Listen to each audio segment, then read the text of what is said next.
Good Good evening, everyone. Thanks for coming to the Los Osos Community Advisory Council February 26th general meeting. Let's do a call to order and a quick roll call, starting with District 1, Andrea Luker, Present. David Cheney, Here. Jim Salio, Here. Gary Katayama. He's absent. Myself, I'm here. John Lynn. I'm here.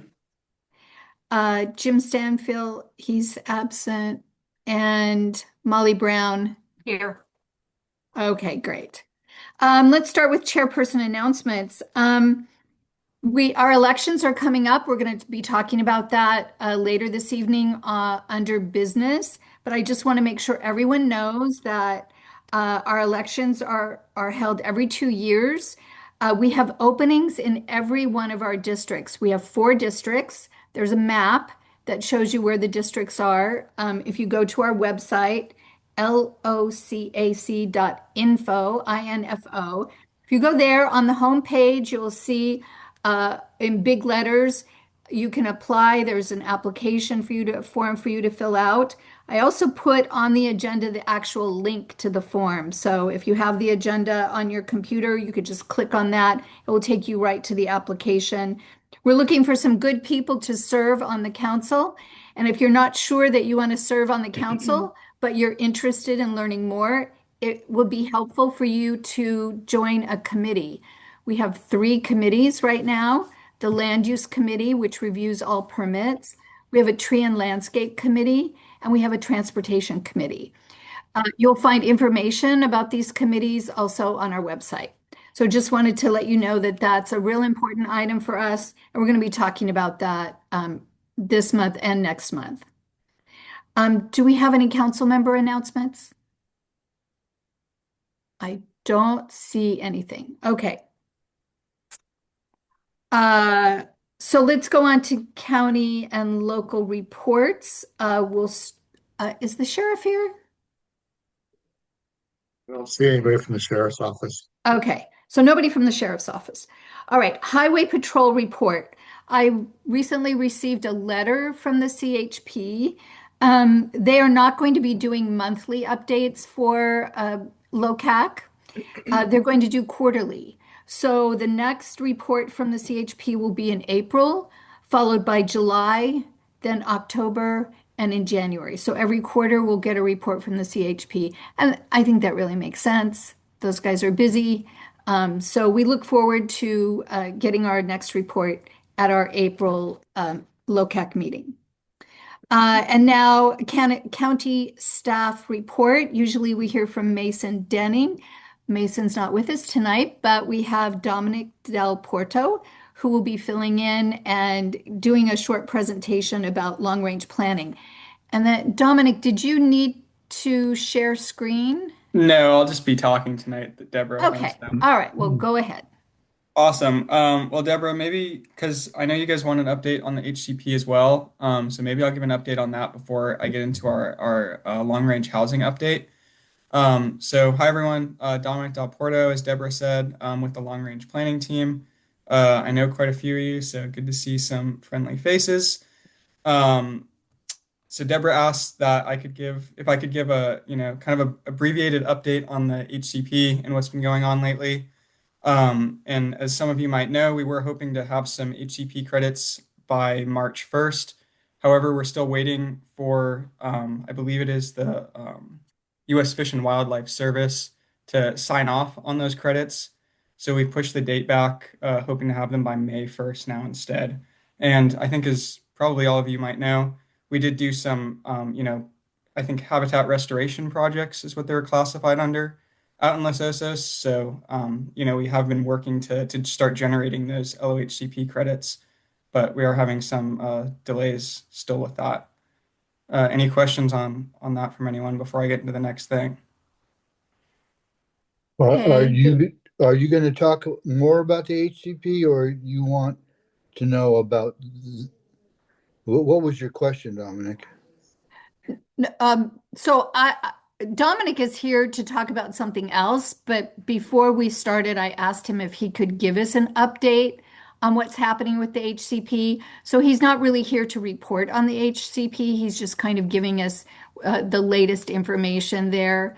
We would like to have a presentation from the county about the HCP, and so we'll be working towards getting that for the council so you can, get a little more in depth.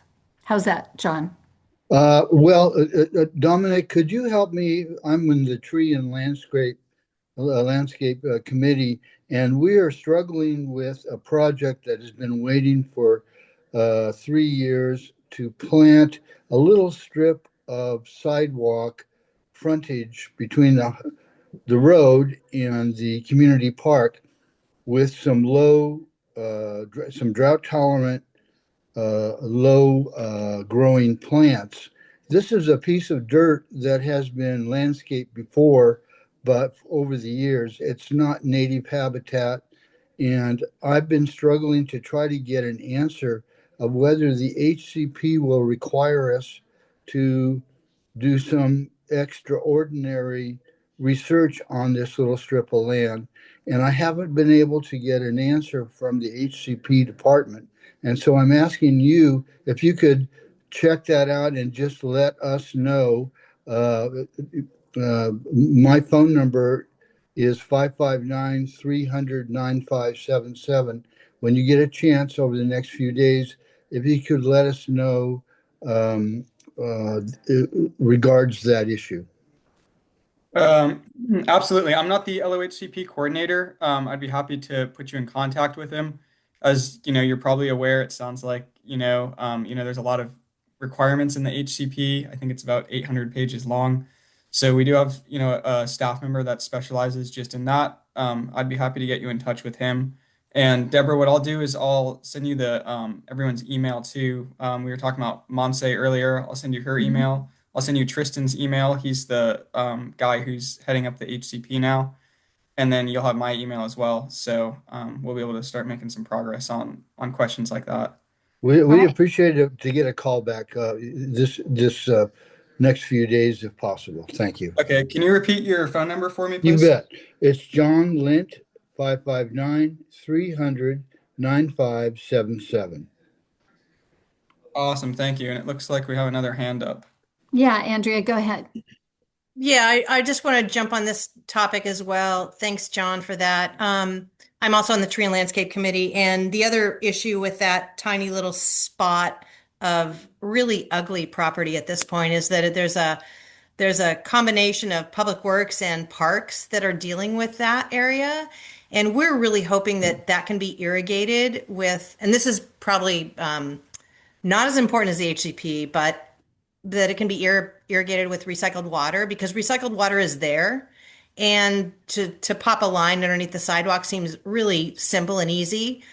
And so there seems to be some confusion as to whether or not that can be done. So I'm just going to add that on to your list to take a look at because it just makes sense and um, seems super simple. Well, okay, it's government, so it's not simple, but it seems like a really good idea. So thank you for that. Then I think that's all we're going to add on to that whole tree and landscape issue at this point. Okay, awesome. Okay. Thanks, both of you. I got your number down, John, and Andrea will look into the recycled water question as well if we can help you out with that. Okay, good. We'd love for you to help us out with that. Yeah, Dominic will get us directed to the correct people who will be actually um, working with us on that. So thank you, Dominic, for going a little outside of your own purview. So now you can go ahead and give us your presentation on long range planning. All right, awesome. Thanks again for having me, Deborah. So just to preface this, I've been myself and a couple other staff members have been going to all the CACs this month and kind of giving just a general update on where we are with housing element implementation and the next phase that's going to be coming up in the next couple months here. So just to kind of level set here, in October, the board adopted the Regional Housing Incentive Program, which incentivizes housing programs in the unincorporated county. And what that effectively means is that at the end of last year, the board accomplished 4 of their 9 implementation actions, and that's concluding what we're calling phase 1 of the 2020 to 2028 housing element. And all the details of the implementation actions are available on our Housing Hub website. Deborah, I'll probably send you the link to that after our meeting, in addition to the folks that we just talked about regarding the HCP. Anywho, now we're moving towards what we're calling phase 2. This kind of got kicked off on November 4th when the board had an introduction on what this phase would include. And what this phase is really focused on is the idea of placemaking. And with that, we want to ensure that future growth in the unincorporated county occurs with the understanding that there's needs of both current and future residents and workers in the places that allow them to thrive. So the board, wants to make sure that all of the communities in the unincorporated county are engaged and listened to throughout this entire phase 2 process. With that, a couple of dates coming up on April 21st. We're going to have a study session at the Board of Supervisors meeting, and that's when planning staff is going to present options that are relating to this placemaking. What's going to really get discussed is what we're calling geographical study areas, the level of community engagement that we're going to be doing for community design updates, and also pathways for straightforward permitting. So we're encouraging everyone to come out to that, give your feedback, see what planning staff have to present, and to also review our website in the meantime so that you'll be able to kind of get a feel for what's coming up here. Okay, very good. Are there any questions for Dominic about the upcoming information for long-range planning? I don't see any hands. So this is specifically for the unincorporated areas, correct? Correct. And Los Osos is considered part of the unincorporated county. Incorporated would be cities like San Luis Obispo, Paso, Right, Grover right. Beach. Yeah. Um, but then we have the tricky part about our water situation. So is that covered, that subject covered in this long-range planning, or this is more general for all unincorporated areas? These would be the planning standards, if you will. Great question, Deborah. So kind of what we're looking for is direction from the Board of Supervisors, in what exactly this phase is going to be including. So kind of the level of detail that, staff will be looking into. So, that's all stuff that's going to kind of get talked about, hopefully, in the board meeting on April 21st. Obviously, like you said, Los Osos is kind of in an interesting place. And also, I think you guys have the most up-to-date community plan as well. So, to be honest, I'm not sure exactly how much this is going to affect the community, but definitely still a good idea to come out so that your voice could be heard. All right, very good. Thank you so much for that, Dominic. I appreciate you coming tonight. Thank you, So, Deborah. And I'll yeah, send you an email, and then you could pass around everyone's email and link that I send to you to whoever needs it. So thank you. no problem. I will make sure everybody gets it. Okay, so now we'll move on to Supervisor Gibson. I think you're here. I think I'm here too. It's Oh, a there you are. little hard to say in the virtual world. I really appreciate Dominic being here. Let me just add on a little bit of detail on this. As he mentioned, these are implementation actions that the board has considered as to how to implement our housing element. It's a housing element for 2020 through 2028. And not surprisingly, what they're about is how do we create more housing? How do we encourage housing that's affordable and all those housing centric things?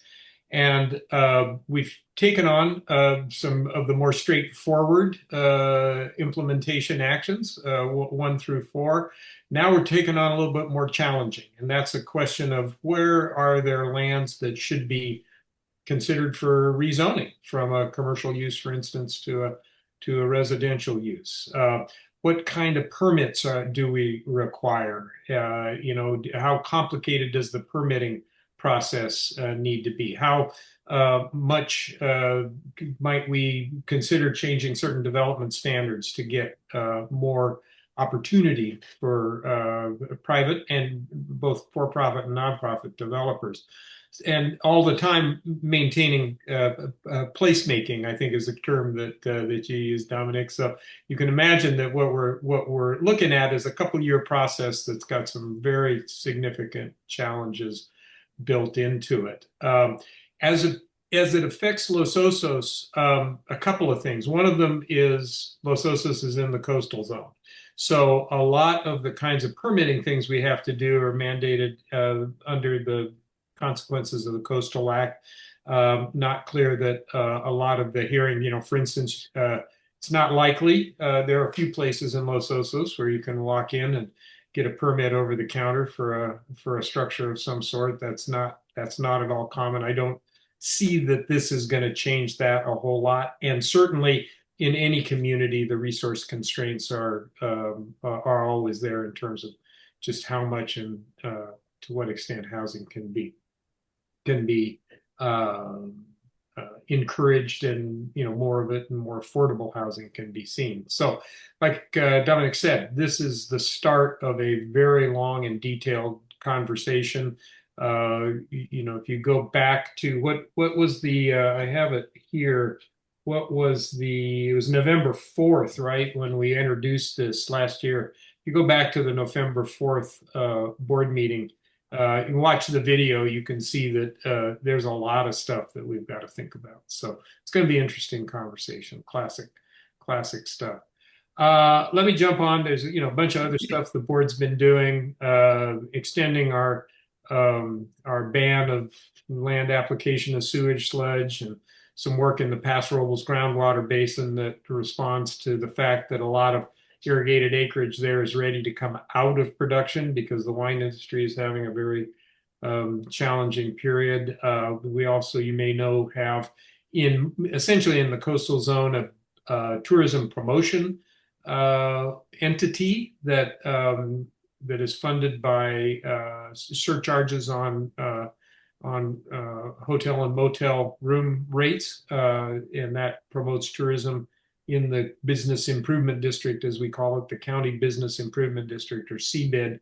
There's a Los Osos local board that administers some portion of those funds, and we're restructuring that to make it more efficient. And you're just naming off a few things. SLOCOG, the Council of Governments, if you look at slocog.org, you will see they've also put out for comment a draft Morro Bay Estuary climate action, climate resiliency plan. Talks about what kinds of impacts might we see as the climate changes. Of course, in the estuary and Los Osos and Morro Bay, certainly concerned about sea level rise, potential for flooding. That came into play as we have been planning the bridge over Los Osos Creek on South Bay. So it takes another look out into the future. It's going to inform SLOCOG's transportation investments in the future, and it's a sort of interesting read to see what folks are thinking about going forward. And the last thing I'll mention back on the let's see, it was our last meeting. We're in this weird space in the board calendar. Our last meeting was February 10th. Our next one's going to be March 10th. We've got 3 Tuesdays off. Some people look at that and say the county's now going to be safe for a month because it's a month between board meetings, but we are in a quiet period. But in our last board meeting, we had a presentation that I think is interesting and concerning at the same time on the impacts of the federal legislation HR 1, variously known as the big beautiful bill or the big ugly bill, or however you look at it. It's got some very serious negative impacts about to land on local jurisdictions, counties in particular. As early as April, we're going to start to see folks losing their supplemental nutrition assistance program benefits, SNAP benefits, colloquially called food stamps. The old term was food stamps. We're going to see people losing that because of their immigration status. In June, we're going to see some time limits put on folks, and we're going to see the federal government passing costs through the state that's going to cause the county to have to pay much more in terms to administer this program. We are likely going to end up with another million or more dollars of administrative costs to keep people getting their food assistance.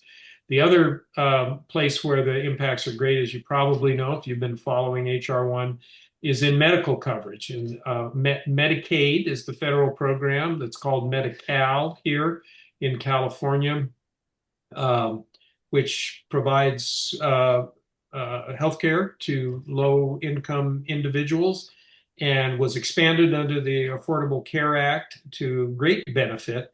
But the HR1 cuts back on that, cuts back benefits. And again, folks are going to lose coverage because of their immigration status.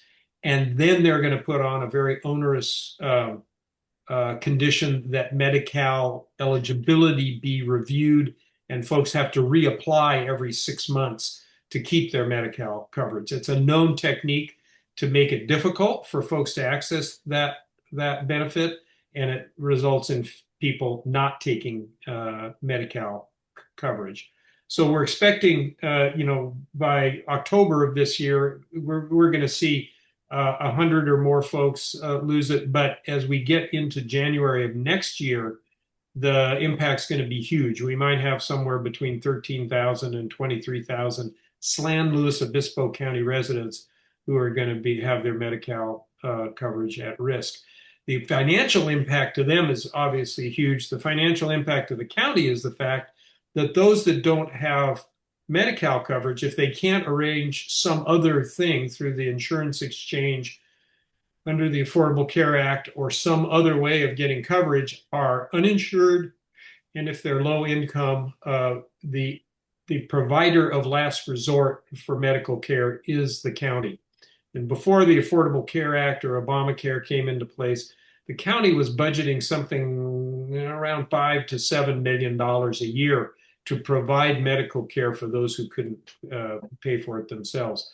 And when I say we, the county and every one of 58 counties in California are really concerned that this cut to Medicaid, Medi-Cal coverage is going to put a huge burden. It's going to be well over $10 million a year for the county to pick back up on what we call indigent medical care.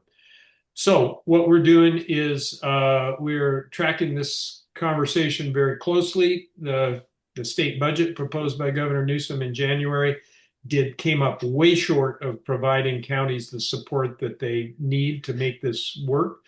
Some counties have passed and are considering passing sales tax measures to try to keep their medical care or their health care systems going.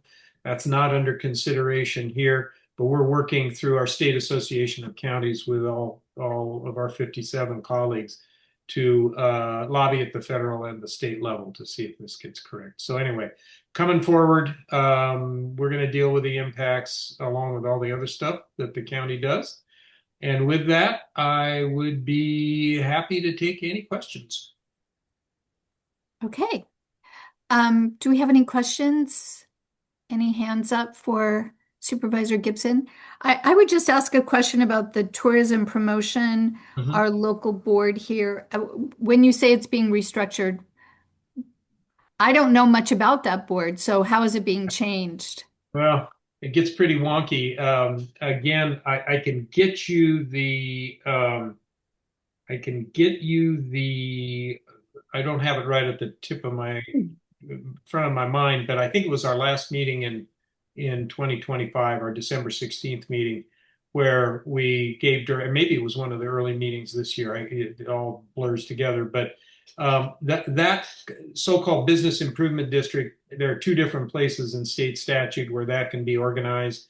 Originally, when this was put together in 2009, it was organized under one bunch of state statute, and the thought is that it will be more accountable and more efficient if it's organized under a 1994 version of state statute. What that means is that an actual plan for their use of the funds that they collect has got to be put forward in the structure of the local. There's local boards in every community that generates transient occupancy tax or generates the revenue for this business improvement district. And there's also a district-wide board. And half of the revenue that's generated goes district-wide. Half of it is distributed to the communities based on how much revenue they generate. And the structure of the local board would again just be more formally established under the new structure. So it's appointed by those boards are currently appointed by the Board of Supervisors. I don't remember all the details of how it changes, but it's really a matter of transparency and accountability. Okay, good to know. Who is the head of the board right now? Well, the Correct. executive director is a woman by the name of Cheryl Cummings. She manages the entirety of it. I don't know who chairs the local Los Osos board. Los Osos actually is not a huge generator of transient occupancy tax. It compared to other communities in the second district. It's a big deal in the second district. If you look at the totality of this is not transient occupancy tax. It looks a little bit like it, but just a little factoid is that of all the something like $12 million of transient occupancy tax in the unincorporated county, 55% of it is generated in the second district between San Simeon, Cambria, Cayucas, Los Osos, and associated rural areas. And I think Los Osos generates about 4% of the total. So again, not Interesting. compared to like Cambria, San Simeon, Cayucas generate huge amount of that. Interesting. Okay, great. So I see we have some more questions. Andrea. Thanks, Bruce. I was disappointed to see that the legislative platform that I think you considered at your last meeting was added at the last minute, as an addendum. And I think specifically because that's such an important document, and a lot of people look at your agendas when they're released initially, and then when there's addendums, especially with something as significant as the legislative platform, that's kind of frustrating. In addition, I'm sorry to see that the Board of Supervisors continues to support, the offshore wind without any sort of outreach to the community about how they feel about it. So just, in terms of transparency, it would be great to do a little better on that. Thanks. Okay. Molly, you have your hand up. Yeah, so with this board, I just had a couple questions. So is it like it's for all the unincorporated areas, but does each unincorporated area have its own board under the main board? Yes. Okay, and so is the money actually coming from part of the transient occupancy tax? No. No, it's an add-on. So right now, transient occupancy tax in the unincorporated county is 9% of the room rate. Yeah. There are two additions to that the lodging industry pays that don't go to the county. And what we're talking about here is a 2% add-on. So 2% of the add-on goes to this county business improvement. Separate fund. Okay. All right. Thank you. Interesting. Very interesting. Learned something new tonight. Thank you so much. Do I see any other questions for Supervisor Gibson? I don't see anything, so thank you very much, Pleasure. Supervisor Gibson. And we'll move on to public comment. Nope, Chamber of Commerce report. Jim is not here. Jim Stanfield, so we will not have that. Well, wait a minute. I skipped one. CSD. Somebody was going to catch me, right? All right. So we do have a CSD report, I believe. Chuck, are you here? Yes. Yes. All right. There you go. You would have stopped me, right? Good to be with you. So what we have tonight are two utility department capital project updates. January 27th, project contractor, consultants, and staff were able to complete the startup of the Bay Oaks well, just south of the intersection of South Bay Boulevard and Los Osos Valley Road. We put a new water well there. All systems are operational. The permit from the Division of Drinking Water has been received, and water is now entering our system. That project's been in the works since 2018. It adds operational flexibility to the aging water production and distribution system. The goal there is to add new wells on the east side of the basin to get them away from the saltwater intrusion front over by Palisades and that area. The other capital improvement project that I'd like to report on is the Water Resiliency Intertie Pipeline update. That's a mouthful. Project design is in full gear with an aggressive schedule to complete soils testing, a decision on the final alignment, the surveying, easement identification, acquisition, and the environmental permitting still in the works. All that's one contract that we're putting together. The staff and the consultants are working with the county on the bridge replacement across Los Osos Creek. We want to preserve fresh pavement there, so we're trying to design that into the pipeline so that work can be incorporated during the bridge construction. And I have no idea when they're going to move the bear. I get asked that question a lot. The most important thing ever. Absolutely. He's got a hard wants hat to on, know though. it. Right, the new alignment, but that's big equipment. The bear could be moved at any time. Don't be sure not to poke him. No, certainly not. So we're focusing on the design for this segment of the overall project. It's been accelerated. Let's see, we need to install that between December 26th and the end of February 27th. So that's when real construction on that bridge will really be in full swing. Okay, updates on the fire protection and emergency medical services. Contract services. This is where the personnel that operate the system come in. Since May of last year, the board and district staff have been working towards moving away from the current fire protection contract with County Fire for multiple reasons. The options we're looking at were narrowed down to contracting directly with CAL FIRE or contracting with the city of Morro Bay. The district is anticipating receiving proposals from both entities in the coming week. In fact, we have CAL FIRE's. At this point, proposals will be reviewed by the board and a decision made at the April 2nd board meeting. And the Station 15 remodel. Station 15 was built in 2 phases back in the late 60s and the 70s. The district commissioned a building assessment study back in 2023, which indicated that the structure was solid but deficient in meeting current building code standards and lacking modern safety features and some operational issues that would really benefit staff. So the estimated cost in 2023 to bring the building up to current standards was $3.2 million. The firm that did the assessment is updating those numbers. We expect them to come in probably somewhere around $4 million. The good news is that we have been planning for this project, and we have that $4 million and more set aside in our capital outlay reserve. So at the February board meeting, the board approved increasing that reserve now a little over $5 million to put toward that project. So that'll happen regardless of where the contract goes and future fire taxes that might have to be considered if we want to increase staffing levels, that kind of thing. We have the money to upgrade that station. I'm really happy about that. And the last little bit of news, everyone knows that Ron Munns has announced his intent to retire sometime toward the end of, 2028? No, it's 2026.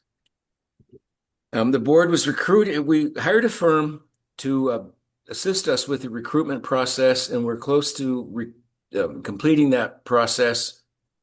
Final interviews scheduled for May 19th and 20th. It's our hope to have a new general manager hired late May or early June. Ron's going to stay on in a part-time capacity to help with the fire station upgrades and that intertie project. They're too dear to his heart, I think, for him to let him go completely. And that's the CSD update. Any questions?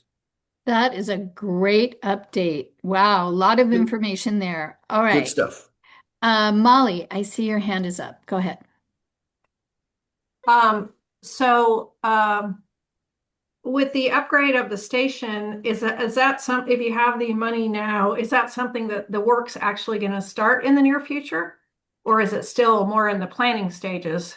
Well, we're going to get this cost estimate update, but I don't think it's going to change any of the planning. The work that's expected. So I would like to see that move ahead this year. Yeah, yeah, And we have the money. We have the money in reserves, so there is no reason to wait for that. yeah. And so, yeah, that's going to move ahead. Okay, great. And then on the fire protection contract, are you saying that we could contract with CAL FIRE directly rather than with County Fire? Yes, we go through the county to contract with CAL FIRE. Right. So there's just an extra layer of administration I see. Okay. we're going to try and avoid.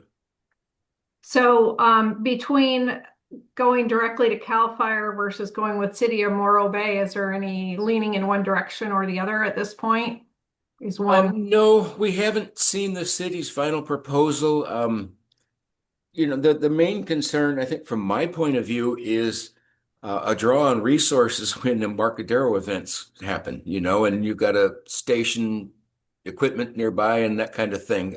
We don't suffer from that kind of thing. As Mr. Gibson pointed out, our bed tax is pretty minuscule in this community. Big events don't happen here a whole lot. So yeah. that's just one of the things that we're considering. And then the extra layer of administrative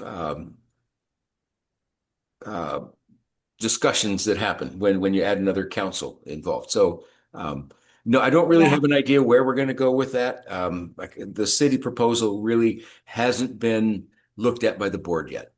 Oh, okay. Yeah. I see CAL FIRE as just having a lot of resources in their toolkit that I would feel a lot more comfortable with them There's a than lot of another continuity small there. city. Yeah, we've tried to build that relationship up. Some of the people that we met with this week to talk about that contract, one of them was here when Chief Pitkins we had our own fire Hmm. department back in the early Yeah, I 80s. remember that. Yeah. Yes. So he's still with them. And the other is a Jenkins, and you remember Phil, who Oh, yeah. was instrumental in fire protection around here. Well, that family name is still involved. So Yeah. Yeah. that kind of provides some comfort. Yeah. Okay. Thank you. Mhm. Good questions, Molly. Thank you. Andrea, your hand is up.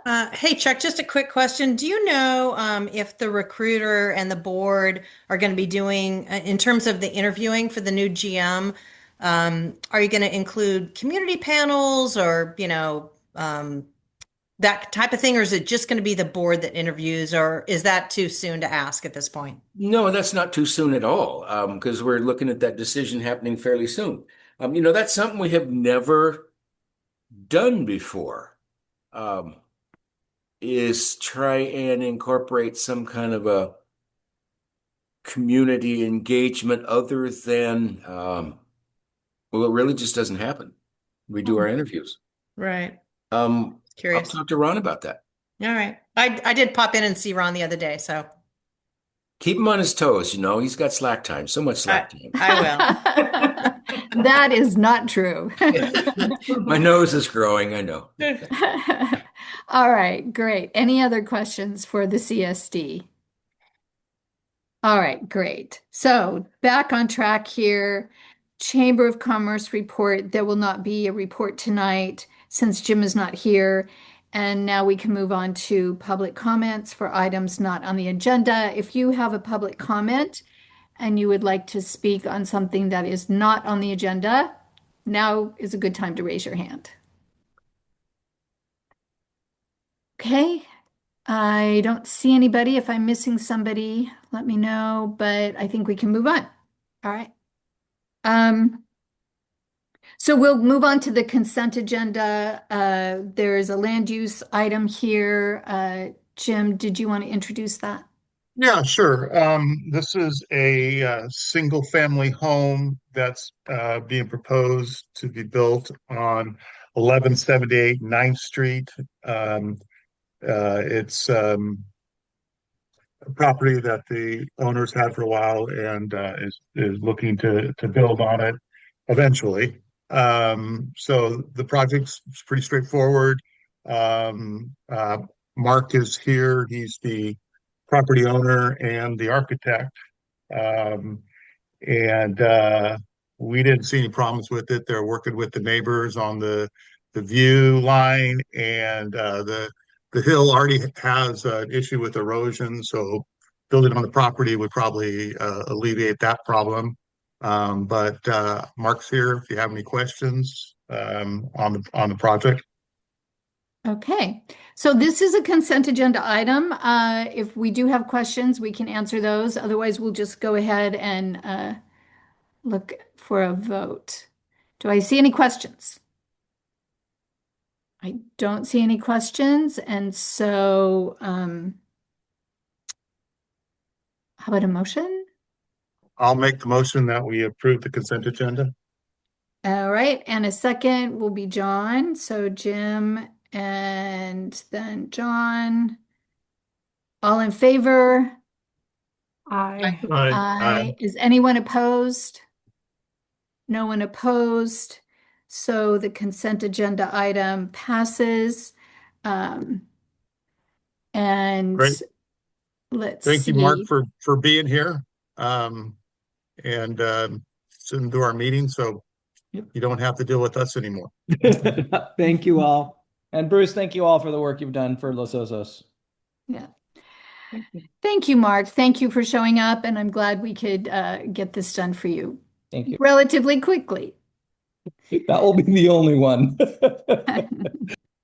All right, so let's move on. We have a presentation tonight by Better Roads for All SLO County Citizens Initiative Committee. We have two representatives here tonight, George Aguilar and Tracy Campbell. And George is going to be doing a presentation. So let me share, hold on, make you co-host. There we go. So that you can share your screen, George. Wonderful. And Thank welcome. you. And why don't you go ahead and introduce yourself and tell us a little bit about you? Thank you very much, Deborah. My name is George Aguilar, as Deborah mentioned. I'm a principal with Wallace Group, and I am an engineer.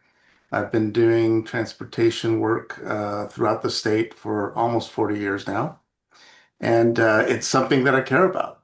And so when I came back to San Luis Obispo County back in 2010, I was still looking at us as being behind the curve back then, because there's a funding program that is available and has been exercised in the state and other states for many, many years.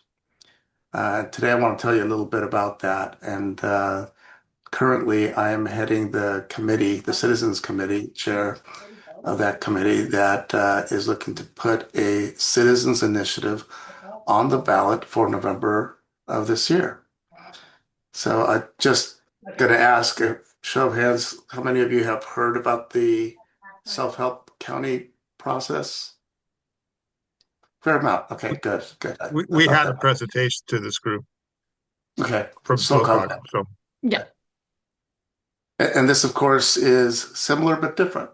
And I will share what I mean by that. Let me go ahead and get this. And let me start with, okay, can you all see that screen okay? It's just coming up now. Okay. Hold on. There it is. All right, wonderful. So we've been watching what's been going on with SLOCAG. In fact, I must admit that back in 2016, I was the chair of the committee back then for Measure J, where we missed by just a hair's breadth.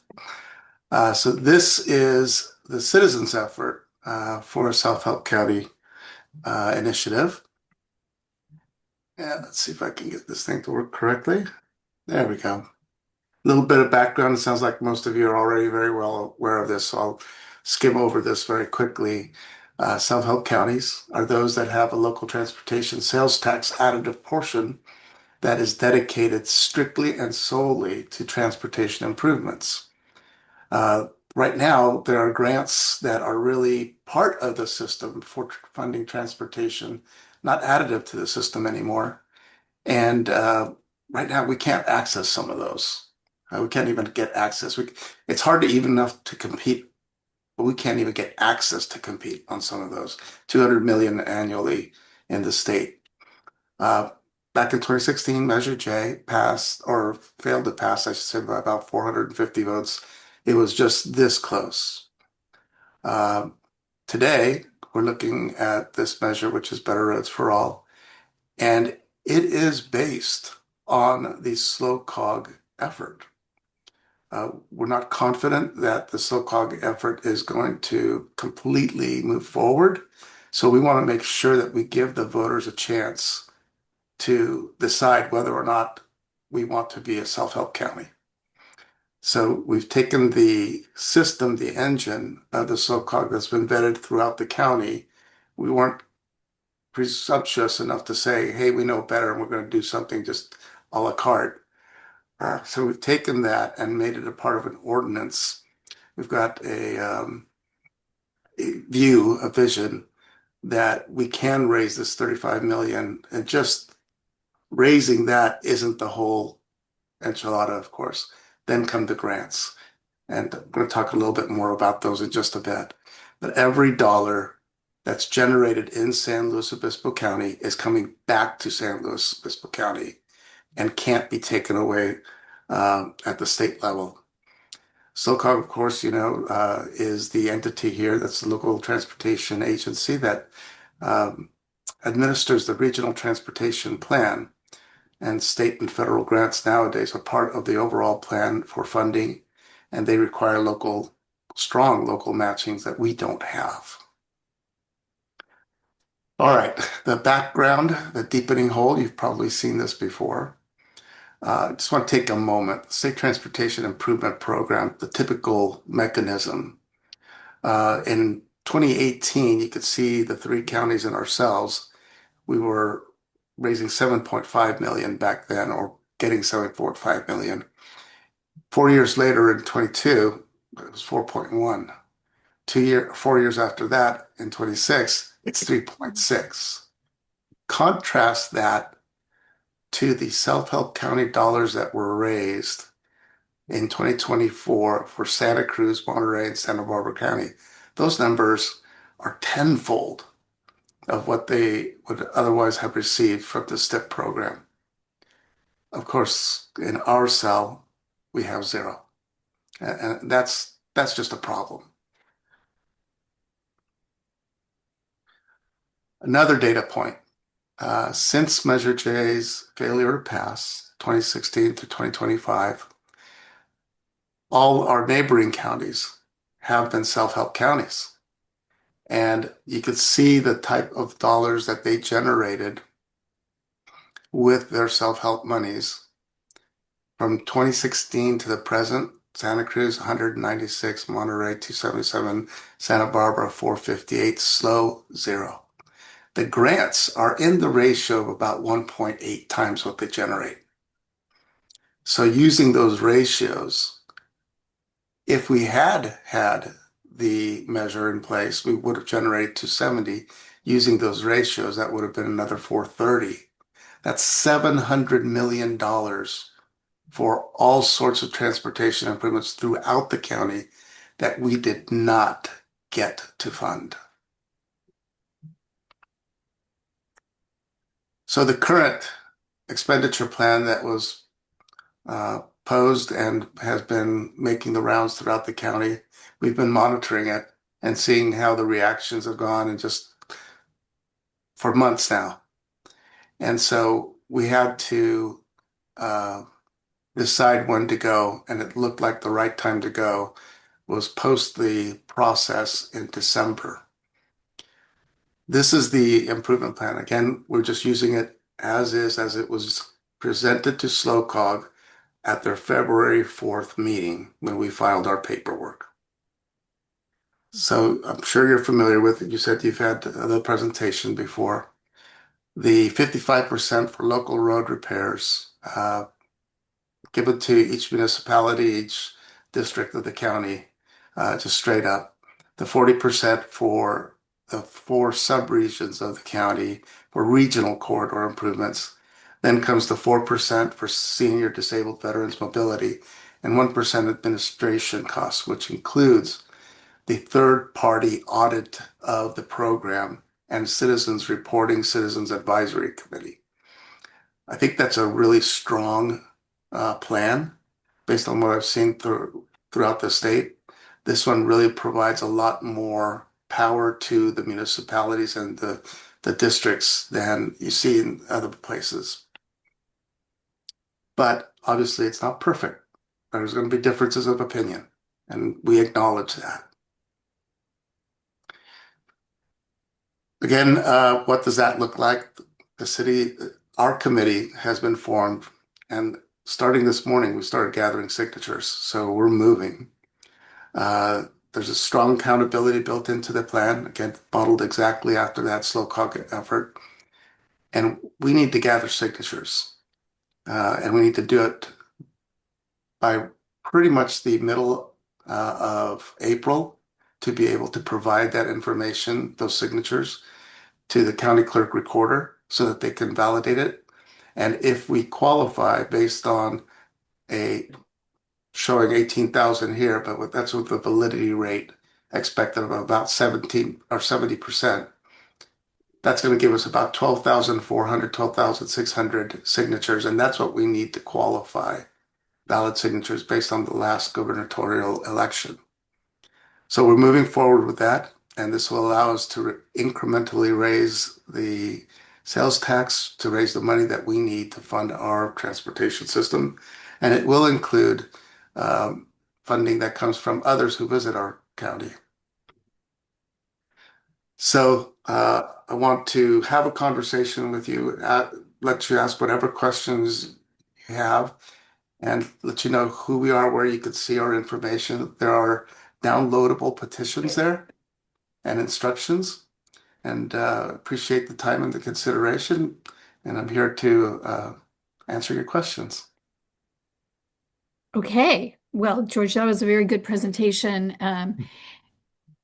Do we have questions for this citizens group? Andrea. Yeah, I have a lot of questions, and I'm going to try to just focus on the top ones. I've sat through probably 7 different presentations from SLOCOG over the years about this, so I'm pretty well versed. Thank you for providing the fact that the funding distribution is going to be the same. What does SLOCOG feel about this? So are they going to stop their push if you're going to move forward? And then who will oversee the specifics on this if it passes? Certainly. I'll start with how does SLOCOG feel about this? They're very aware of this. We've been very transparent, and we actually asked the clerk recorder to make our materials available to the SLOCOG staff. I've heard certain members of the SLOCOG board say that they're supportive of the Citizens Initiative. Personally, I haven't spoken to every single one of the board members, but I would imagine that all of those who are wanting this to move forward would be supportive of the Citizens Initiative for 2 reasons. One, it's an alternate path to getting there. It's better to have 2 paths than just 1 path. And as a Citizens Initiative, because it's not a government initiative, we would require a simple majority to pass, whereas the government effort is a 2/3 majority. There was another part of your question, Andrew. What Yeah, was that? so if you prevail, then who will oversee the distribution of the funds and that sort of thing? Will that be the citizens group? Will you have an oversight committee? What does that look like? No, again, we're not arrogant enough to think that we know better. So, and we all have full-time jobs. We're volunteers. So we consulted with legal counsel, and we discovered that a citizens group can't ask the SLOCOG board to administrate this, but they can ask the county to administrate this and define that the county's administration goes through the SLOCOG board, just like the SLOCOG board's action. So it's just another way to get exactly the same outcome. Hmm. So I totally understand why you're doing it, and I'm not surprised, but I think it's going to be extremely just my 2 cents, extremely confusing to the public now because now there's another group and you're doing a similar thing. So just, be aware of that. I'm sure you've already thought about that, but I think the public is already struggling with understanding how this works, and now you've got another group that's doing the same thing. Good luck, but just, food for thought. Thanks.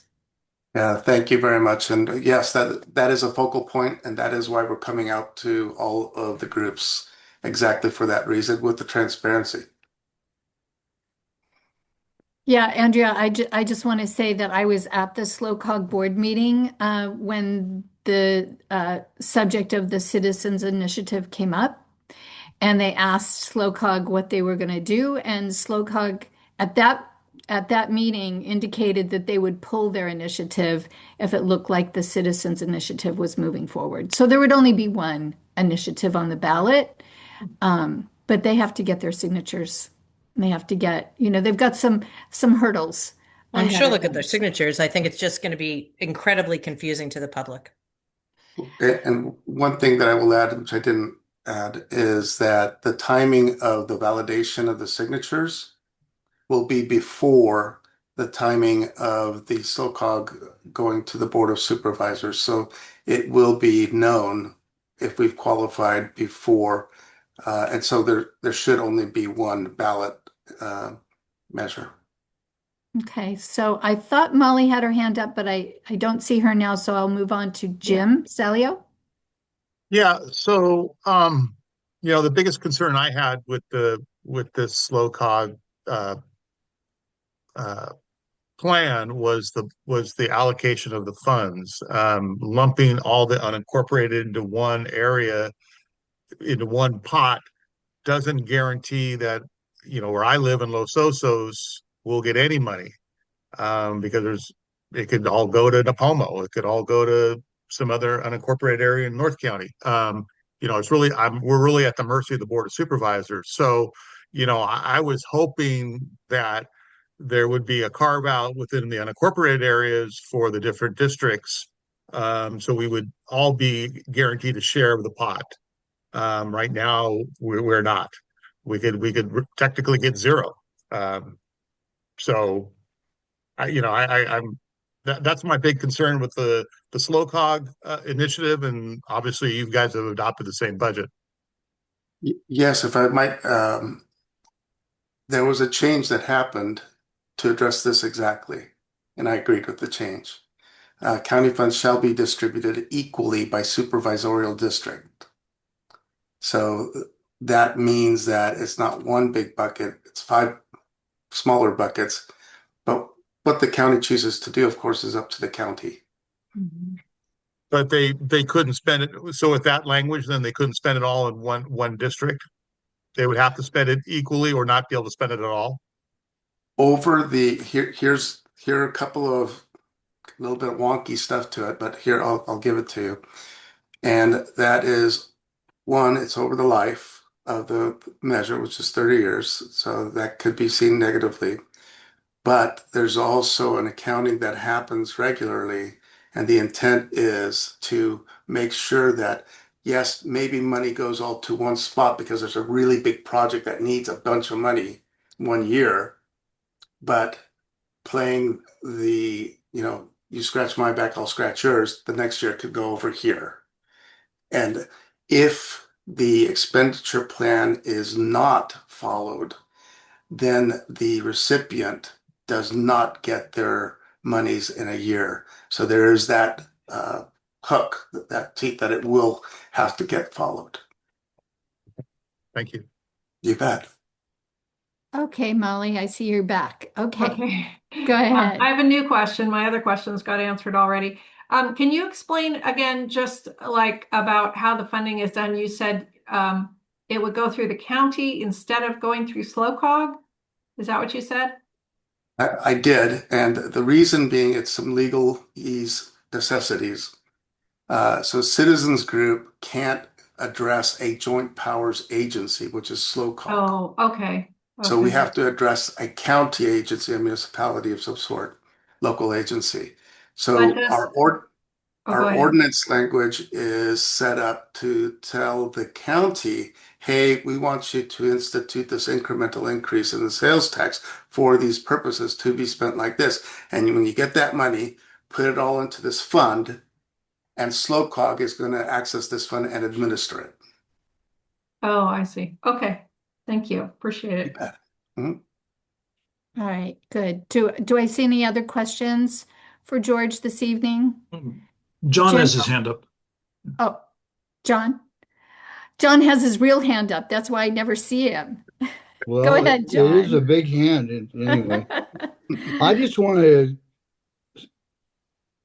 suggest if you're worried about getting zero allocation for us, just knock this thing down because we're getting zero now. And I would just encourage what this gentleman has proposed is a good idea for all of us because it's a very tall order to get 2/3 and to get a simple majority is a practical way for us to get what we want. You heard the money difference between counties that don't get this self-help money and those that do. Hey, that's going to make a big difference to us. So I would just suggest that this looks like a good idea. It's first I've heard about it, but on first blush, I would say, hey, this is a great idea, and I want to thank this gentleman for bringing it to us. Thank you, John. Jim, you had another question? I did. Just a clarification question is for my edification. So the way the citizens initiative gets on the ballot is through the petition process. The way the SLOCOG initiative gets on the ballot is through the Board of Supervisors approving it. Is that correct? That's correct. And the citizens petition, if it gets the required number of valid signatures, then the certification of the validity goes from the clerk recorder to the Board of Supervisors to put it on the ballot. But it's not a discretionary action on the board. At that point, it's a mandatory action. Okay. Are there any other questions? Okay, I just have a comment I want to make. I had the opportunity to speak to George before our meeting tonight because we were talking about what he needed for his presentation, and I expressed some of my reservations that I've had with the SLOCOG initiative regarding how the money is divided. And I thought we had a very good discussion about that. Would love to see dedicated money coming to our Los Osos community instead of being divided up amongst, 5 districts. But he made a very good point to me, which is it's better than what we have now, and our need is so great. And I have to agree with them. Our need is our roads are in desperate need. And so I personally have to say that, this is better than just what John was saying, is better than nothing. So, and definitely the Citizens Initiative is a much lower bar than what the SLOCOG has to achieve. So, a lot to think about. Will be on the November ballot. And if you're interested in signing the petition so that this actually gets on the ballot, you can go to their website, and I believe they have petitions there or locations where you can go and sign the petition. Okay, Tracy, if you might just step in on this, please. Yes, I'm coming off mute. Good evening, everybody, and thank you for your questions this evening. We launched the petition signing effort today. We have between now, as George said, between now and mid-April to achieve 12,000 or 18,000 signatures so that we can qualify a little over 12,000. The website has not only more information, fact sheets, all the details that you need to know about the expenditure plan that George outlined tonight. You can download a petition It gives you the details about what to fill out, where to drop it. I'm also available if you have any questions. There's an email address on there called volunteers at betterroadsforallsloco.com. We're here to help you answer your questions. We hope you will support us with that signature just to get it to the ballot. This is not saying you're going to vote yes for it or no for it. This is to give the citizens a chance to decide whether it's important to them, as Deborah just said, to secure a potential another $350 million, I'm sorry, $35 million to fix the roads that we all know are desperately outdated and need repair. And so this is our chance to be our own self-help county. Go to the website, Better Roads for All Slope Co. And I'm available anytime you have any other questions or need some support. And I would like to add, if I may, obviously we have donation forms there. We have the petitions there. The donation forms also have an endorsement area, or even hey, I'll take a road, yard signs or whatever have you. And I don't know if this body would be willing to consider going on the record as endorsing it, but we would covet that if you would. Oh, okay. Is that something you want us to consider and vote on? I would if that's appropriate, yes. Well, let's see what the council has to say about that. What do you guys think? Is this something that you want to support in an official way, or do you want to give it some thought? Yeah, I think based on the fact that we represent the citizens of Los Osos, I think it's a stretch for us to support it, whether or not we individually support it, but as a group, I don't think we've gotten the word from the community that they do support it. So I want to be really careful with that. Jim, with your comment? My comment is that I liked what Tracy said, that I would be supportive of posting the access to the petition on our website. We're not supported one way or the other, but we are giving the citizens of Los Osos a chance to put it on the ballot, and then people can vote however they feel. But I feel, that this is important because people are.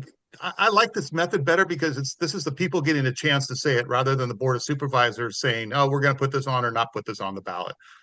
This is really a citizens grassroots thing, and I just think we would be offering a chance for the people in Los Osos to say whether they want to sign the petition to put it on the ballot and vote on it one way or the other. Any other comments? Did we put the information from SlowCog on our website? I mean, I just feel like it's the same exact thing that SlowCog's doing, except for the fact that because it comes from citizens, it's a lower bar to pass. So I think we just need to be consistent with what we're doing. Well, I don't think we the put only thing I would SlowCog say, information. Wait, if I could finish, Jim. I don't think we put information about SlowCog issue on our website. Maybe we did. Maybe I missed it. So the SlowCog information is obviously recorded onto our meeting, so it is available. But I think what Jim is saying is the difference is that this being a citizens petition requires citizens to sign a petition to get it on the ballot. It's not telling you vote yes, vote no. It's just saying this is something that's going to go on the November ballot if you desire that. So there is a I fully distinction understand there. that. I just think that we have to be consistent with what we're doing, and I don't think that we will be if we do this. And I'm not against it. I think it makes sense, but we have to be I consistent. just think there's something that the SlowCog thing. There was nothing for the citizens to do in SlowCog. It was up to the Board of Supervisors. This is up to the citizens. I Well, think our job as except an for advisory vote. committee is to give. We're not voting yet, though. We're not endorsing it. We're not saying vote one way or the other. We're just saying, hey, here's a petition. This is what this is. If you want to sign this petition to get a chance to vote on it, do it. If you don't. Do I have any other comments from the council? Yeah, I mean, I sort of agree that maybe we can't endorse it without getting a broader sense of the community feeling for it. But I do think we could say something about we could put out something about the importance of the problem and the need, and something that's sort of supportive without necessarily endorsing the specifics. I don't know, maybe that's being too wishy-washy, but obviously we're from our work on the transportation, we're very aware that there's a shortage of funding and there's a big need here. I think it's kind of up for individuals to decide whether they are willing to be taxed for that, but we can certainly articulate the need. So what I'm hearing from you, David, is more of a news, uh, informative kind of article on our website that would say, you know, we acknowledge the need for this, and here is an opportunity for citizens to, decide if this is something that's important to them, and here's the information. Something like that. But I think if Go we to the do website. that, and again, just to be, I'm not picking a Yeah. side, but just to be equitable, then we need to provide the SLOCOG information as well. I mean, it's the same program. Well, I think in what I was suggesting is we wouldn't be necessarily endorsing one or the other. We would be saying that there's an urgent need for this, for something. There's a need for more money. We're very aware of the acute need for increased funding. Okay, so maybe we're talking about uh, a website to Better Roads for All. We could have the website for SlowCog, and we would have the information about the need for the uh, funding for roads. And here are two ways that this can happen. Here's the SlowCog way. Here's the Better Roads for All. Here are the links to their websites, and you can expect to see one of these initiatives on the November ballot. That I makes think we're sense. getting really confusing, but Well, No, I don't know if we can say we expect to you can expect to see them because we don't know one way or the other on Well, both of that's them, true. We whether they'll be on the don't. November ballot. Stay tuned. I guess I would say that this is probably an item we should agendize for our next meeting if we really want to make a decision. I feel like we shouldn't be making decisions on presentations. It should be agendized for our agenda, just to be, Okay. So know. it's going to be too late for us to do it in our April, oh no, March. You need your signatures by when, George? Well, we're gathering them now, and speed is everything for us. So uh, we've got essentially less than 2 months to gather the signatures. Okay, so March would work. So we could do March. We'll put it on the agenda for March. In the meantime, we'll discuss it. And but that doesn't mean that uh, as individuals, you can't just go to the website and go ahead Yeah. and sign the petition, and you can talk about it. Well, Yeah. and both the information from SLOCOG and from the citizens from this organization is already on our website in the form of the minutes, the video from the meeting. So Yes, all of our meetings are recorded and are put on our YouTube channel. So the information's available if you want to take the time to look for it. So, all right, well, that's what we'll do. We'll put it on the agenda for March, and we'll have a discussion about that. And thank you all for your very good ideas and a good discussion. I appreciate it very much. And thank you, George, and thank you, Tracy, for coming tonight.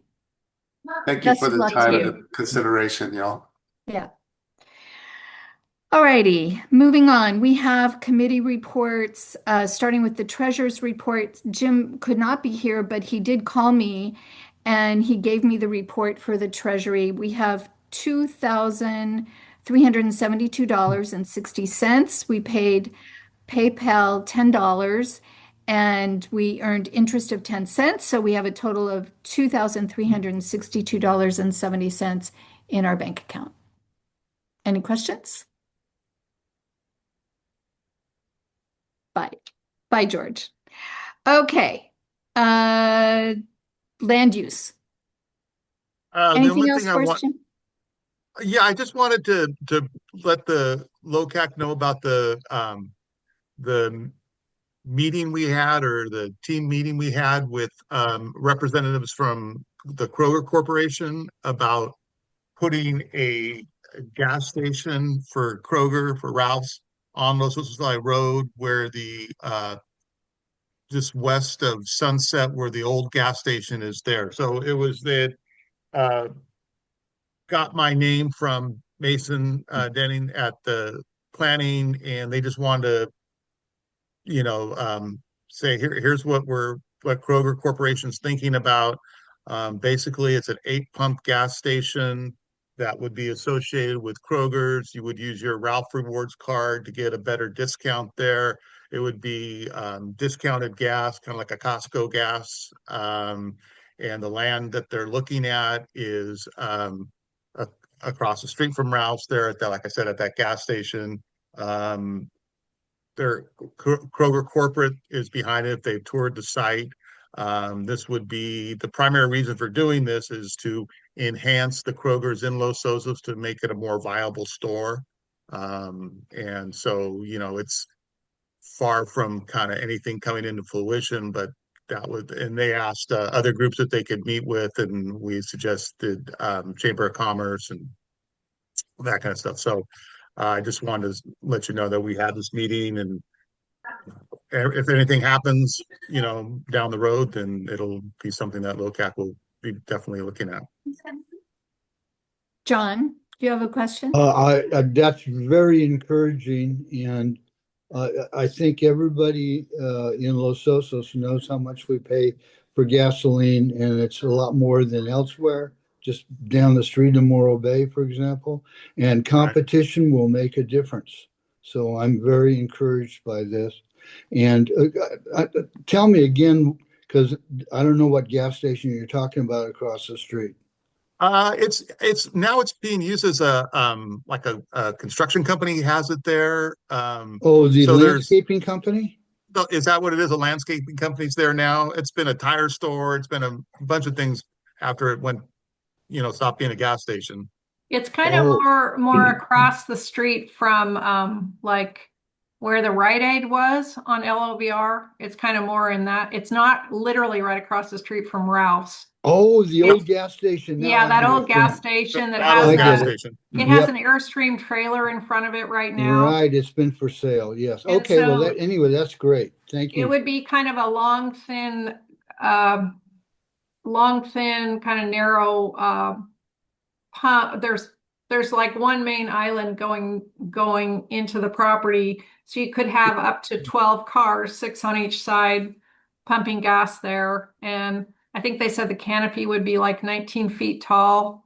And then so there's some concerns about, how close it is to houses right up the hill behind there, up on whatever street that is, up above LOVR to the south, I guess you would say.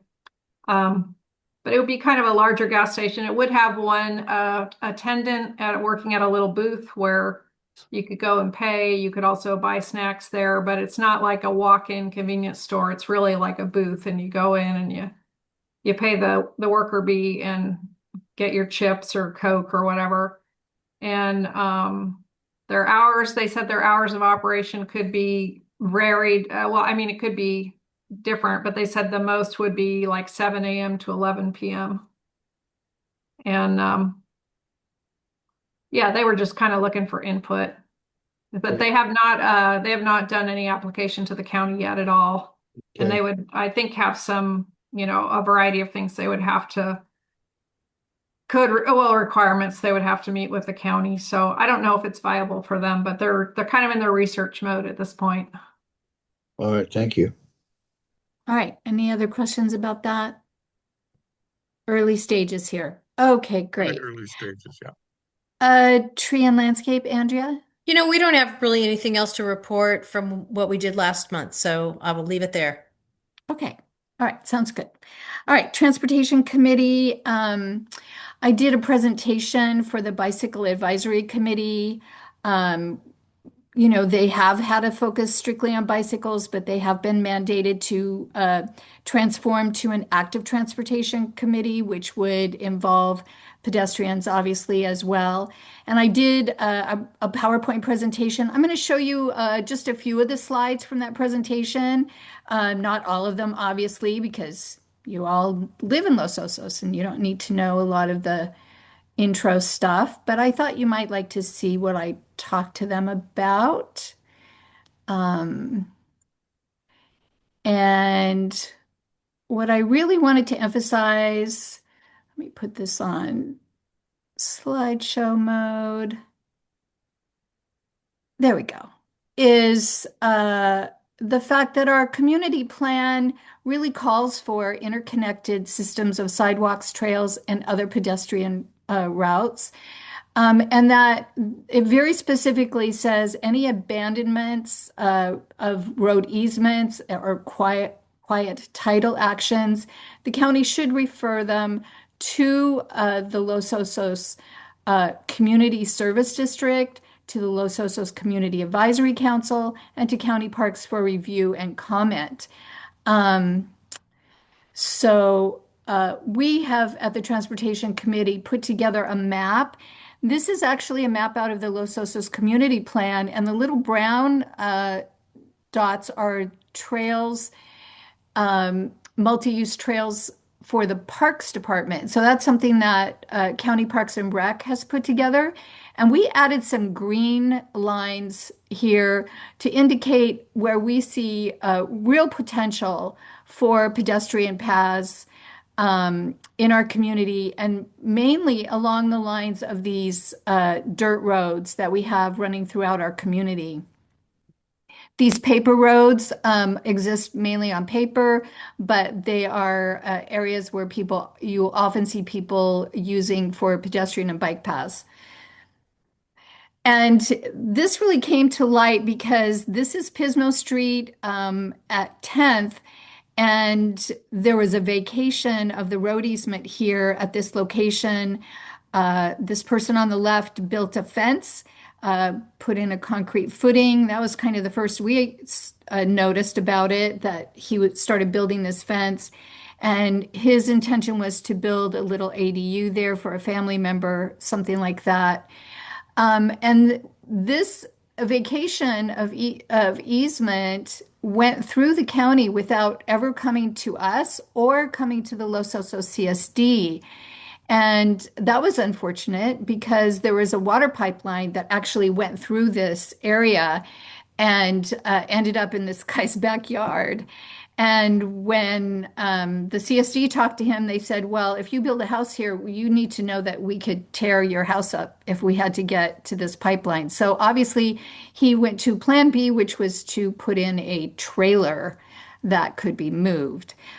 Fortunately, the trail access is still open, but the reality is that this section of road has been vacated, and there could be the person on the right could take over the rest of the street. They could put a no trespassing sign out. And we certainly want to avoid this happening because we think that these areas are real assets. And I'm going to walk you through some of the areas that we think are really prime candidates. This is Pismo Street, coming off Ramona or 4th Street. We have actually on this left picture, you'll see a little mushroom table and mushroom chairs that one of the neighbors have put out and built a swing into the trees as kind of a mini pocket park, if you will. This is what the trail looks like before you get to that area where they built the wall. This is Doris and Skyline. This is a heavily trafficked, traveled area for our community because it goes right to the back of the Monarch Grove Elementary School. In fact, when I was taking pictures here, I saw a woman leading a little pony, and I said, "Where are you going?" She says, "I'm picking my daughter up from school." And in fact, there she is. And of course, I had to take a picture of that. A little girl is going to go home on her pony, and all of her other little friends around her. And so we love this, right? This is truly Los Osos. This is Broderson to Los Osos Valley Road, another very interesting trail that the neighbors have really established. On the right, you'll see there's a kiosk there. Those are dog bags to help people clean up after their dogs. This is not run by the county. This some buddy who lives there or nearby has put that up there and obviously keeps those dog bags in supply.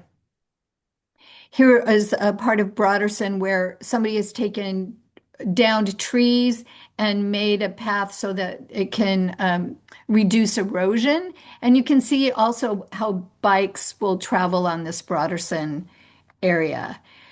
So, these are future trails in our opinion, and we want to preserve them. So I was really emphasizing to the committee that we want to make sure that we don't lose these areas to possible vacations of right-of-way easements.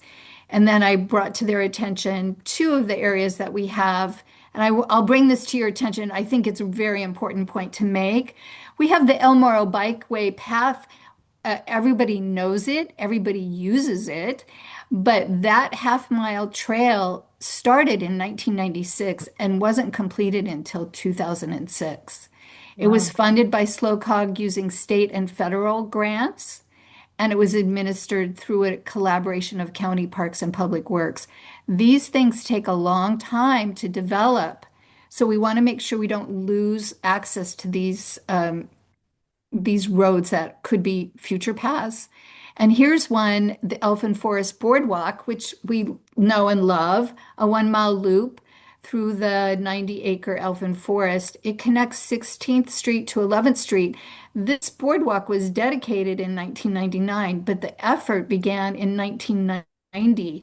The funding came from state and federal grants, with the community raising matching funds of $100,000 through bake sales and donations. Those of you who have lived here for a long time probably remember that. But, $100,000 back in 1990, that was a lot of money. But that's how these projects get built. And so I'll just show you my final slide about it's imperative that we protect the right-of-way easements on the plan. So that was my presentation to the Bicycle Advisory Committee. They really liked it. They want to support us. But the reality is, it's the county that makes these decisions about, whether or not they vacate. So we just want to remind them, please make sure you run these through LOCAC before you start giving away these easements. Jim. So it seems to me, I wasn't aware that the plan said that they should. It's not a shall, but it says they should. How do we go about getting a guarantee from Bruce or whoever's representing us at the Board of Supervisors, that this becomes part of the policy of Public Works, because Public Works is the one that gives away the easements, and make it part of the practice that they do that.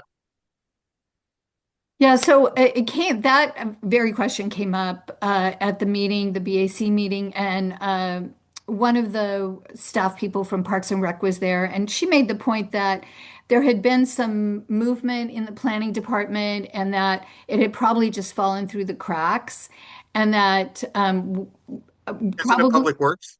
Well, planning, she said planning. So I think it's just a matter of us reminding planning and the word getting down. We don't have a liaison with Public Works, so we really have to go through planning and reminding them that, hey, these things need to get routed through not just LOCAC, but also the CSD. Obviously, that was a big issue. It would be great to have a That's good to liaison with Public Works. It really makes sense. It seems like it's not rocket science. Well, okay, I'm not holding my breath on that one. So we'll do the best we can. Well, I see Mr. Gibson is still listening, so it would be great. This is a question directly for Mr. Gibson. Yes. Well, I don't know. Is he there? Jim, would you find your boss and All right.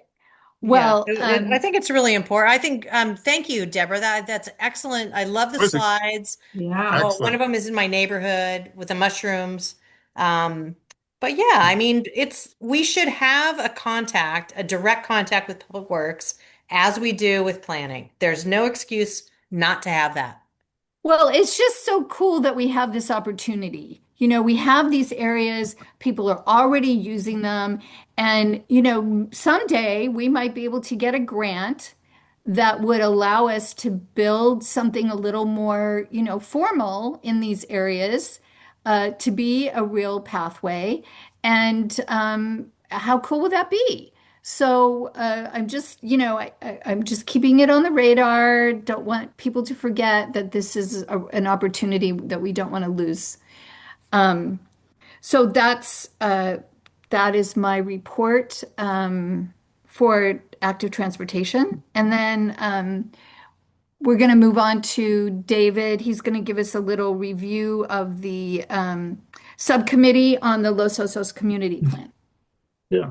I'm not sure if we're actually a subcommittee yet, but at our offsite planning meeting, we discussed that it'd be useful to go look at the Los Osos community plan now that it's out there and see just check in on what progress has been made and are there things that where LOCAC might contribute to making more progress.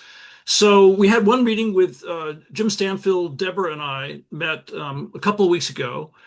And the whole document, of course, it's a big document. We focused on sections 2.5, which is where it sort of describes all the community plan policies and programs, and then section 2.6, which is a couple of tables on how these policies and programs are intended to be implemented. And we basically asked, where are we making progress? Let's, give ourselves a pat on the back, for areas where we're making some progress. And then are there some overlooked areas where we think we could make more progress and where LOCAC could play a constructive role?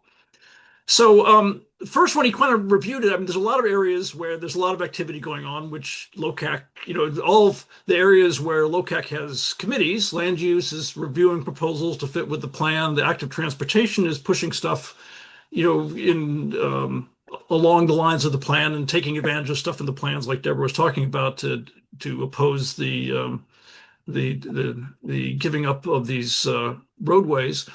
And parks, it seems like we're making a lot of progress on Los Osos Community Park, on Sunnyside, Cuesta Inlet, and trees, and things like the Habitat Conservation Plan. And there's certainly a lot of discussion among, a lot of progress through CSD on the water issues. But then there are a bunch of areas in the plan that we went over where if there's stuff going on, it's not at least terribly apparent to us. And some of these are kind of, interesting recommendations in the plan. So the first set of recommendations in the plan are actually pertain to economic development. And these are promoting businesses that fit with the character of and needs of Los Osos, whether that's, sort of ecotourism related, recreation related, arts related, and also businesses that would meet local needs. We've talked about having a fitness center or a co-working space, maybe to use the space in Rite Aid. Something. So there's basically business attraction and focusing on business development is something it's really in the plan. The Chamber of Commerce has listed this, the lead, but there's some other organizations. There's the what is it? There's the county. There's some other organizations as well as there are a lot of nonprofits in the community that are trying to build the business environment. A second aspect of the economic development part of the plan was to improve the commercial areas to make them more attractive and pedestrian friendly. And a specific recommendation on making the Baywood commercial area better designed and enhanced. And that seemed like something that also could be, a target to work on. There were a few references in the plan towards improving public access to the coast. And I was sort of surprised reading the plan that there was supposed to be bay access at 5th Street, 6th Street, 8th Street, and 9th Street, which I wasn't aware of. And then there are also recommendations for improvements in some of their other areas like Cuesta Inlet and on Mitchell and Doris Avenue. And then there was in the environment area of the plan, one of the big things was to manage urban runoff and basically watershed runoff control and watershed management and drainage improvements, which is something as we talked about it, that may actually be a big contributor to, or it could potentially be a contributor to solving Los Osos's water problems if we can control the runoff and better, keep the runoff from getting into the bay and getting it more of it into the aquifer. And this is the responsibility in the plan of public works. It seems like it's not really, the CSD and the water companies are concerned with getting water out. Nobody seems to be concerned with, keeping the water from, going into the bay rather than into the aquifer.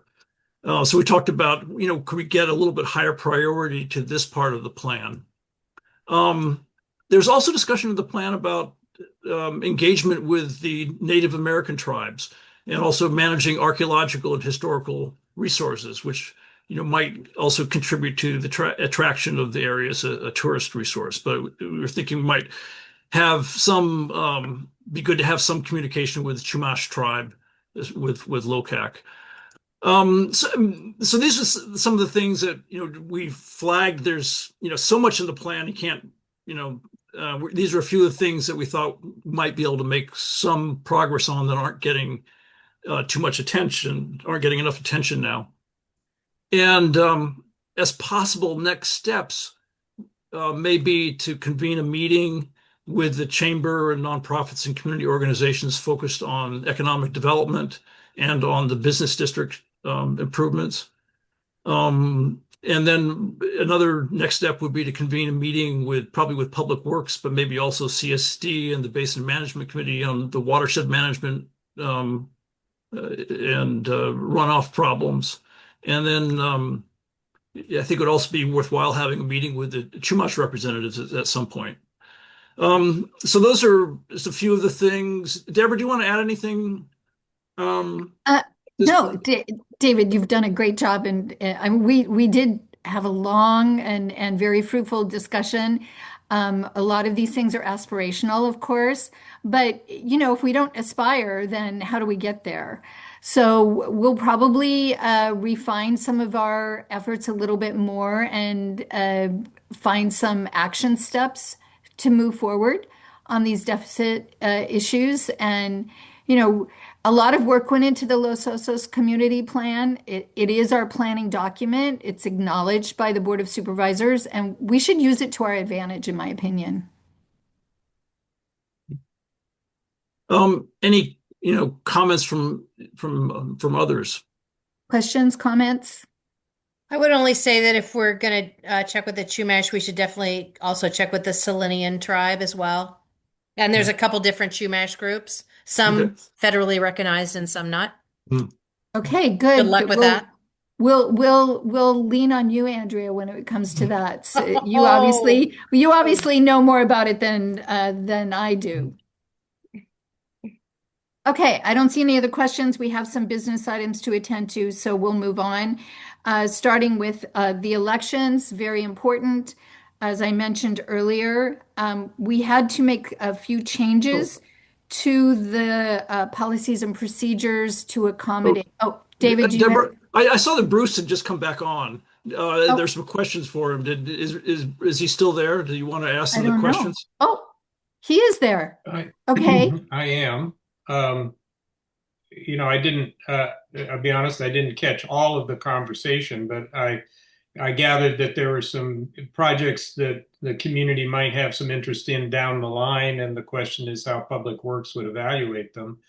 I think the real key on engaging on these is to have a real specific need and project description, because in the end, right? No, Bruce, we were talking about vacating roads. Oh, and Public Works never consulted us never consulted the CSD before they vacate a road, and it caused a huge problem in Los Osos. And our community plan says that they should consult with us before. We're not saying we get the final say, but they've made a policy not to consult with us. When was that vacation put through? Because a vacation of a road is actually a Board of Supervisors action. It doesn't. Right. No, but it never came to us to, and I don't know when it came through, Deborah, do you know? It was just a few years ago.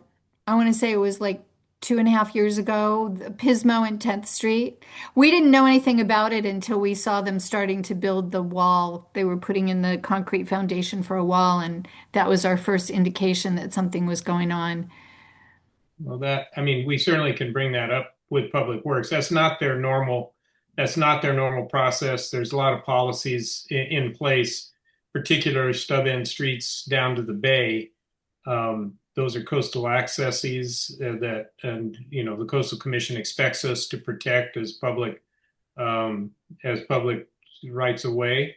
It may or may not be that we need the full 80 feet of width that is typical of a lot of streets in Los Osos, but I would have to say that the specific, and again, I don't recall that. I don't recall that item before our board in that time frame. But if that did happen, that would be significantly the exception rather than the rule. Yeah, Well, we've never, I mean, I just want to say, not only did it not come to the LOCAC, but it did not go to the Los Osos CSD. And as it turned out, there was a water pipeline that went directly underneath this man's backyard, as it turns out, after he already built the wall.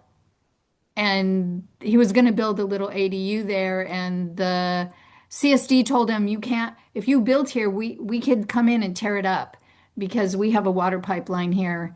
And so it was obviously a big mistake. However, it happened. We don't want it to happen anymore because we do cherish these areas. And I highlighted specifically some of the roads that we see as being future active transportation trails.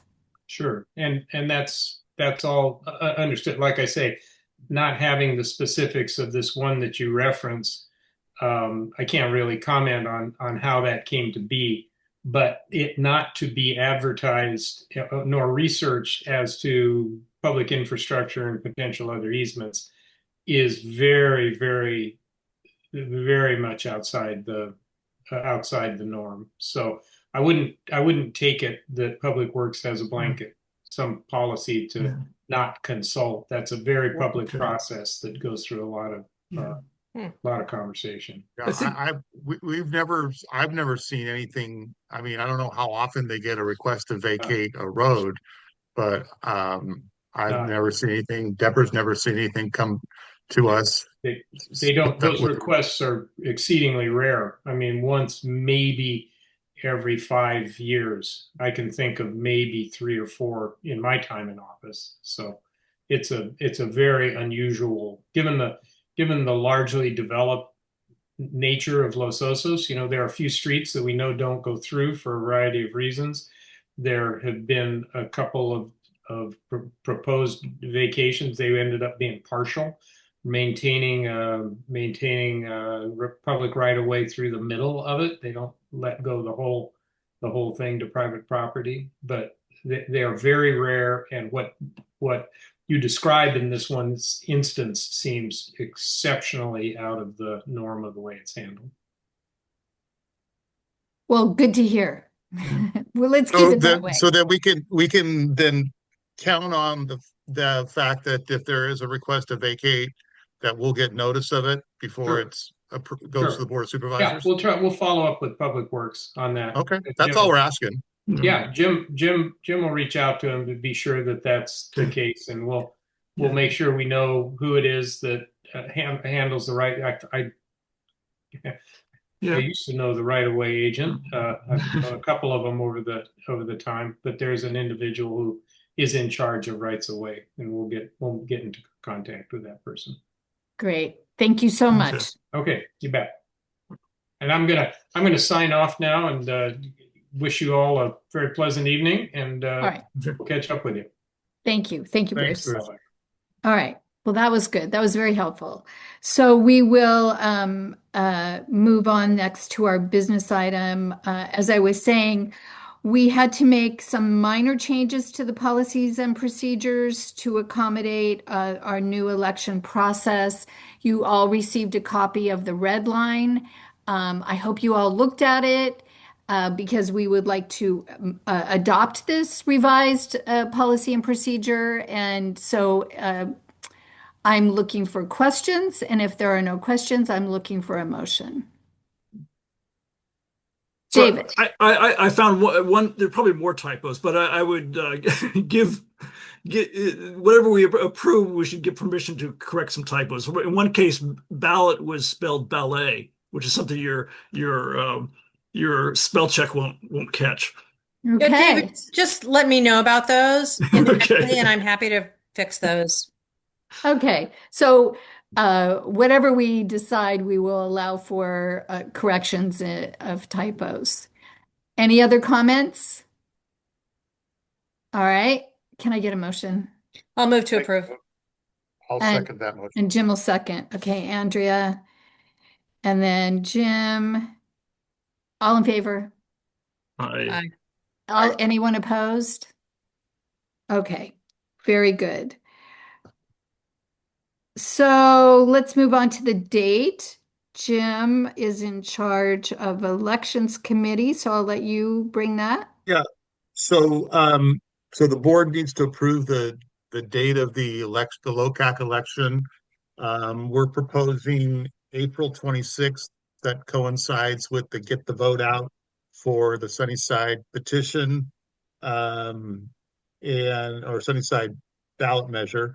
It would be on April 26th from 2 to 6. Our policy procedure said the polls have to be open for 4 hours. And that also coincides, the 2 to 6 coincides with the Sunnyside event as well.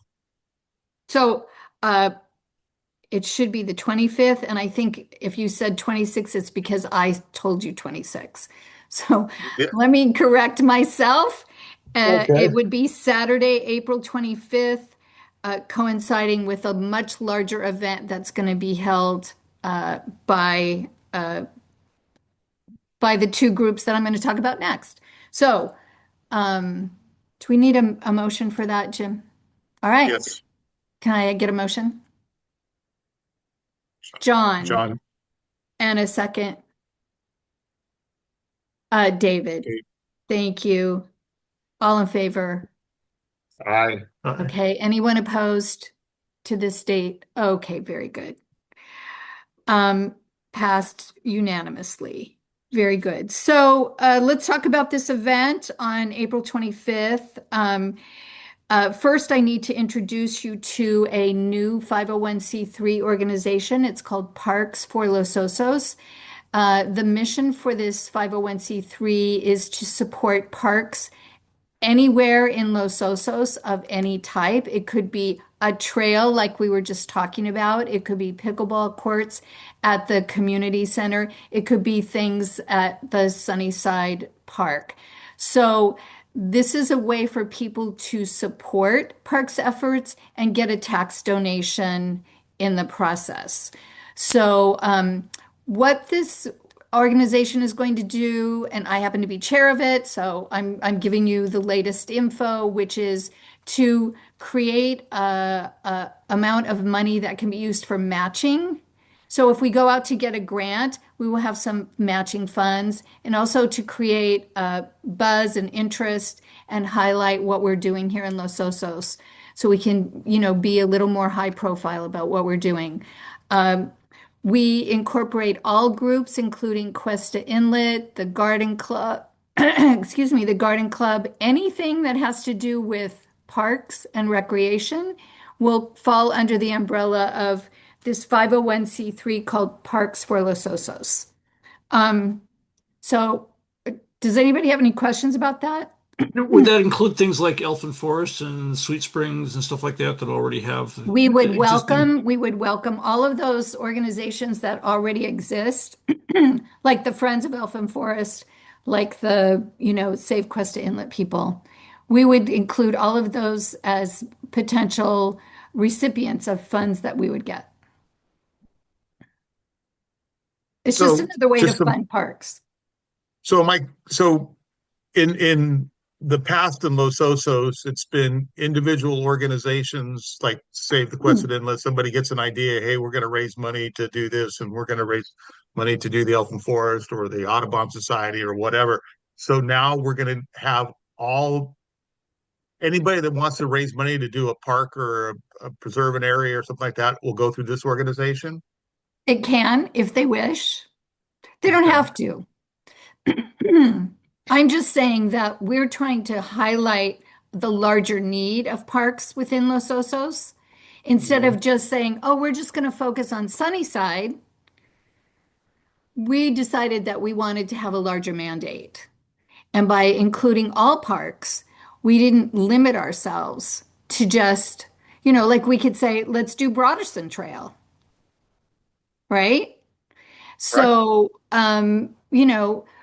we welcome the Cuesta Inlet group or the Elfin Forest group. They don't need us necessarily because they already have their own 501(c)(3s, but we're stronger together. Right. And parks in this context kind of means it's a broad definition of parks. It includes nature preserves and all sorts of things. Absolutely. Yeah. I That think makes it's a great sense? idea. I Well, think it's thank great. you. I was just thinking, how do we get the word out and let people know that this exists? Well, we just opened our bank account, so you'll be hearing more about it now that we can actually, start asking and talking about what we're doing. Get our website up so you can understand that. But this event on the 25th is a Parks for Los Osos event.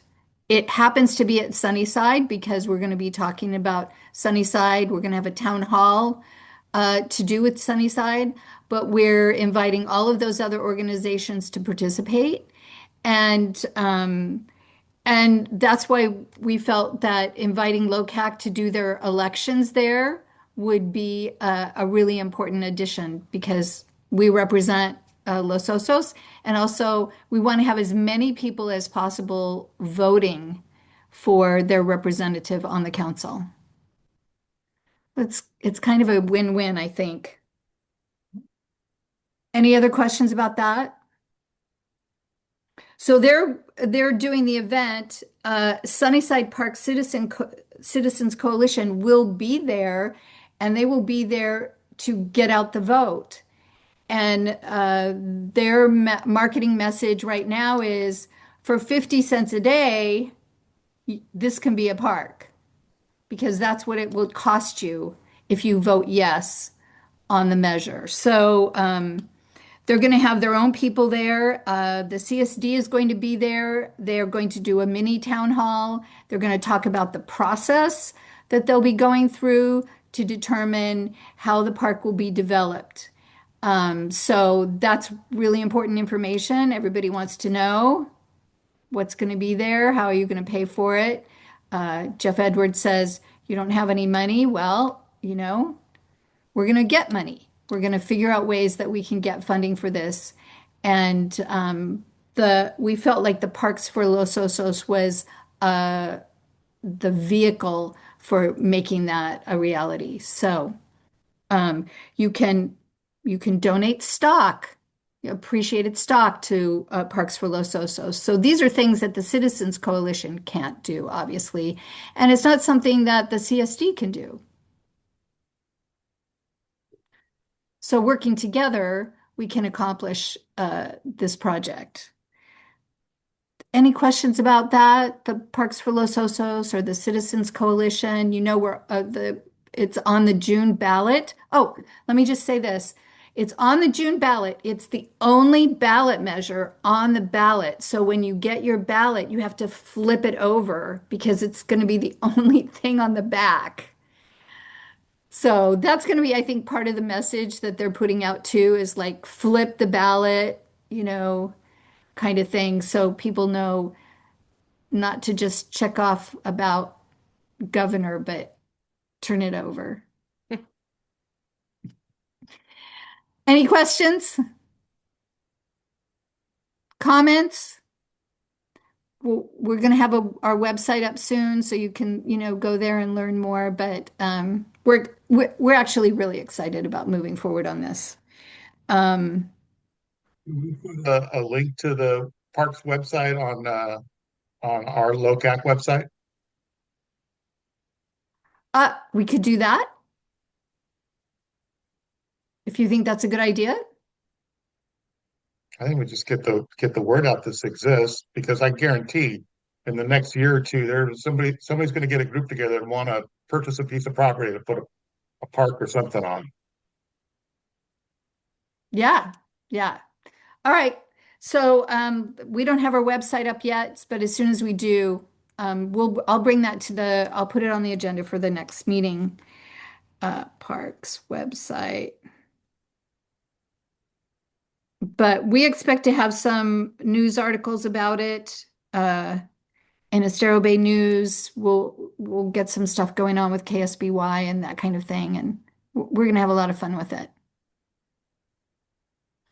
Anything else? All right. Well, excellent meeting. Thank you all for being present and for all of your good conversation and input. I really appreciate all of you.